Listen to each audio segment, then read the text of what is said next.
suis Fabrice Ancel, créateur de Link Dev, société de conseil et réalisation dans le domaine de l'efficacité commerciale et du social selling.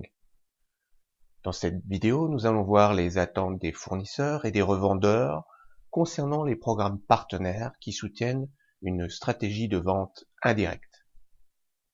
À la fin de cette vidéo, je vous donnerai 7 bonnes pratiques pour augmenter vos chances de succès avec vos partenaires et augmenter le niveau de vos ventes indirectes. Au cours de mes entretiens avec des fournisseurs, des distributeurs, des revendeurs, j'ai collecté leurs réflexions concernant les programmes partenaires, leurs intérêts, les avantages et les frustrations de chacune des parties. Voici leur point de vue. Le fournisseur doit mettre en place, financer, faire vivre un programme partenaire. Pour lui, ce programme doit permettre de stimuler et fidéliser ses partenaires pour identifier avec eux des opportunités commerciales ou des marchés porteurs et alimenter un pipeline de projets. Générer de la complémentarité, de la capillarité, accélérer le développement de nouveaux marchés, créer de la demande pour son offre. Délivrer une proposition de valeur forte, des outils d'aide à la vente et des actions commerciales et marketing communes. Il doit définir les rôles et les responsabilités des différents acteurs, mettre en place les processus en interne pour huiler la relation, bâtir la confiance et être réactif. Il doit aussi mesurer le niveau d'engagement, de motivation, de compétence du réseau de partenaires.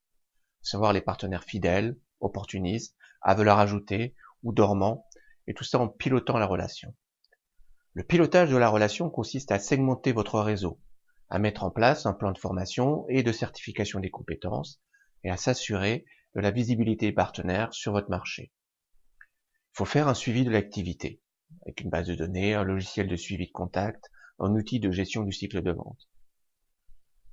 Et réduire les coûts de vente grâce à des partenaires certifiés et autonomes dans le cycle de vente. Pour atteindre ces objectifs, le fournisseur doit former ses commerciaux et ceux de son partenaire dans différents domaines, à savoir l'évaluation d'une opportunité commerciale, l'utilisation d'une procédure de go-no-go sur certaines affaires, et sur la gestion du partenariat et du cycle de vente. Et ils doivent connaître aussi comment traiter et répondre conjointement à un appel d'offres d'un client. Le fournisseur doit recruter des revendeurs disposant de ressources financières, techniques, commerciales et marketing, et se former, promouvoir, vendre et supporter son offre. Des conditions qui sont souvent mal évaluées par le responsable en charge du réseau de distribution, c'est-à-dire le channel manager. Dans certains cas, le channel manager n'a pas souvent d'autre choix que de décliner un programme venu de sa maison mère à l'étranger. Ces programmes sont formatés et testés pour des écosystèmes qui sont sensiblement différents de l'écosystème français. La marge d'adaptation pour coller aux attentes des revendeurs et aux pratiques du business en France est souvent très faible. Ceux qui fournissent des outils de marketing et de développement des ventes dans le cadre d'un programme de partenariat sur mesure peuvent construire des relations fortes qui durent et qui génèrent une augmentation des revenus partagés et durables. Un programme de partenariat est réussi si le fournisseur passe réellement du temps à écouter ses partenaires pour savoir exactement ce qu'il doit faire afin de leur faciliter la vente de ses solutions. Les partenaires aiment se sentir valorisés et écoutés au lieu d'être seulement considérés comme une pompe à revenus. Il est donc crucial que les fournisseurs montrent activement aux partenaires comment leurs commentaires influencent et façonnent l'ensemble du programme de partenaires. En tant que responsable channel dans le secteur IT, j'ai eu l'occasion à plusieurs reprises de faire des enquêtes terrain et de réunir des partenaires pour recueillir leurs suggestions au sujet du programme. Je les remerciais également de leur contribution. Je communiquais en exclusivité sur les nouveautés produits et la stratégie commerciale de l'entreprise. Cette approche permet de renforcer la loyauté et la confiance avec les partenaires en leur montrant comment vous avez pris connaissance et directement mis en œuvre les changements qu'ils suggéraient. Ainsi, vous obtiendrez un canal de vente plus engagé, impliqué dans le processus et ouvert pour faire du nouveau programme de partenariat un succès. Les fournisseurs doivent investir plus de temps et d'efforts dans la communication des avantages de leur programme. Ce que tous les partenaires veulent vraiment savoir, c'est: le programme va-t-il aider mon entreprise à vendre plus que mes concurrents? Et si oui, comment? Si je vends plus, vais-je bénéficier de nouveaux avantages? Comment vais-je progresser dans ma relation avec mon fournisseur? Quelles sont les attentes des revendeurs en dehors de l'augmentation de leurs ventes?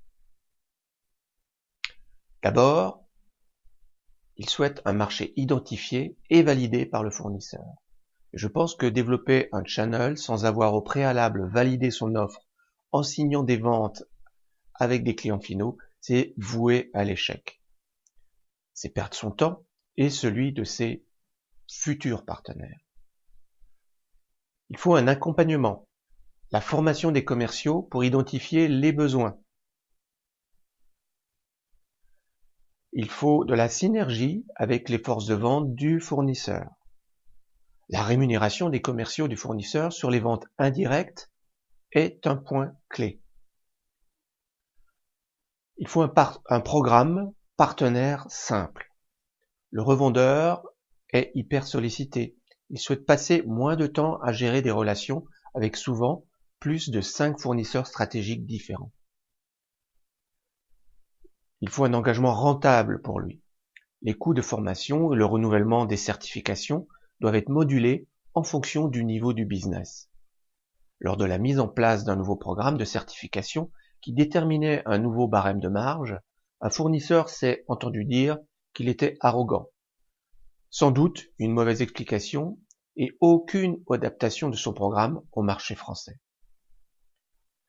Le revendeur a besoin également d'une ligne de crédit pour financer ses ventes. Une meilleure répartition de la marge quand le revendeur est certifié et qu'il réalise 90% du cycle de vente. Il faut clarifier la progression dans le partenariat et comment engager les ressources du fournisseur. Il faut aussi de la déontologie en cas de conflit entre le channel, c'est-à-dire entre les revendeurs, et les forces de vente directes du fournisseur. Un système de protection des opportunités commerciales peut permettre de générer de la confiance, ainsi qu'un meilleur suivi du pipeline. En phase de démarrage ou une affaire importante, une réactivité sans faille de la part du fournisseur lors d'une demande de prix, d'information, de support technique, c'est obligatoire. Il faut aussi une présence terrain du fournisseur et de revues d'affaires régulières. Et puis, il ne faut pas oublier des incentives et des challenges qui font du sens. Moins de emailing, mais plus de one-to-one et pas du one-to-many. Il faut un contact humain utile, du lien social, à travers des événements que le fournisseur va organiser. Et bien sûr, il faut des outils d'aide à la vente, par exemple. Des plaquettes, des vidéos, un questionnaire de qualification pour aider à qualifier les opportunités, un guide d'entretien utilisable lors d'appels ou de rendez-vous avec le client, des business cases accessibles en ligne sur votre site. Il faut aussi mettre en place des campagnes marketing personnalisées pour générer des projets. Les revendeurs comprennent l'importance du marketing pour aider à se différencier de la concurrence et générer des leads, mais ils n'ont pas toujours le temps, les compétences ni les budgets pour mettre en place eux-mêmes une vraie stratégie. Et il ne suffit plus de mettre en place des initiatives marketing globales pour répondre à leurs besoins. Il faut créer des campagnes marketing personnalisées pour soutenir chaque partenaire en lui permettant aussi de se différencier sur ses marchés. Les partenaires sont réticents à utiliser des campagnes clés en main. Le succès d'une campagne ne sera atteint que si vous traitez individuellement chaque partenaire, en offrant du sur-mesure et des activités conjointes. Évidemment, cette approche n'est pas viable si vous avez des centaines ou même des milliers de partenaires. C'est pourquoi certains fournisseurs se concentrent sur le top 30 des partenaires par région pour mettre en application cette approche.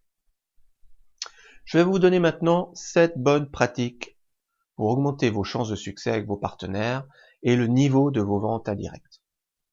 Pour augmenter vos chances de succès et le niveau de vos ventes indirectes, je vous suggère de, premièrement, clarifier exactement dès le début de la relation les attentes mutuelles et le statut du partenaire sur vos différents marchés.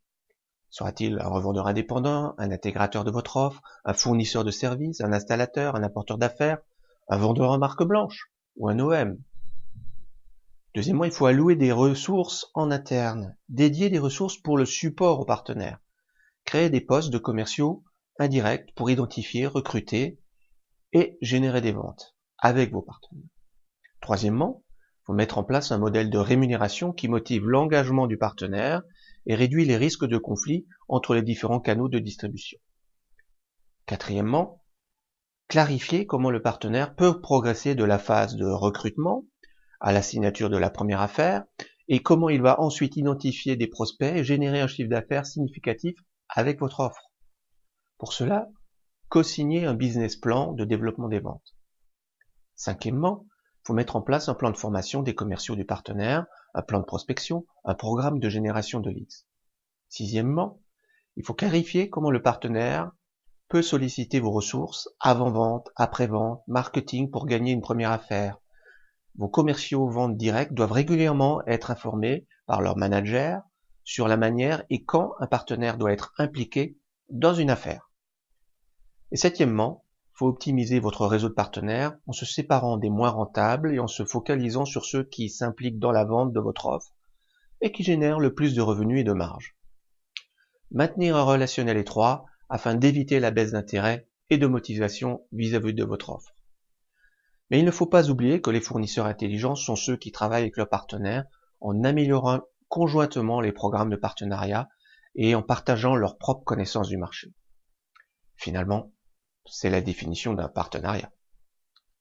Les attentes des partenaires doivent être traitées avec de l'écoute et du respect. C'est l'homme qui vend et c'est pas le produit. Pour augmenter vos chances de succès, il n'est pas inutile de vous faire aider par des experts dans ce domaine. Ils peuvent vous aider à mettre en place un programme partenaire ou revisiter votre programme existant.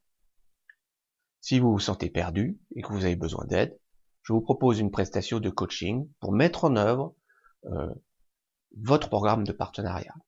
Je vous présenterai mes bonnes pratiques et mes outils. Contactez-moi dès maintenant pour profiter d'une consultation à l'adresse qui s'affiche. Bonne vente et à bientôt.